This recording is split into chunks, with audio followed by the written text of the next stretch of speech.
Seat മാറിയിരുന്നതിന് കൊല്ലം പുത്തൂരിൽ 9ാം ക്ലാസ്സുകാരൻ അധ്യാപകന്റെ ക്രൂരമർദ്ദനം. മുഖത്തടിച്ച അധ്യാപകൻ ഭിത്തിയിൽ തല പിടിച്ചിടിച്ചുവെന്നും വിദ്യാർത്ഥി 24-നോട് പറഞ്ഞു. പവിത്രേശ്വരം KNNMVHSS സ്കൂളിലെ അധ്യാപകൻ പ്രമോദ് ജി കൃഷ്ണനെതിരെ പോലീസ് കേസെടുത്തു. 24 എക്സ്ക്ലൂസീവ്.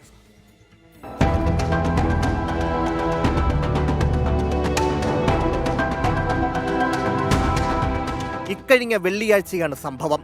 സീറ്റ് മാറിയിരുന്നത് ചോദ്യം ചെയ്ത അധ്യാപകൻ പ്രമോദ് ജി കൃഷ്ണൻ ഡസ്റ്ററിന് വിദ്യാർത്ഥിയെ എറിഞ്ഞു. ഡസ്റ്റർ തിരിച്ചു കൊടുത്തതിന് പിന്നാലെയായിരുന്നു അധ്യാപകന്റെ മർദ്ദനം. എന്നെ പിടിച്ചൊരു തള്ളി തള്ളിയപ്പോഴത്തേക്ക് എൻ്റെ തല ബാക്കിൽ പോയി ഭിത്തി പോയി ഇടിച്ചു.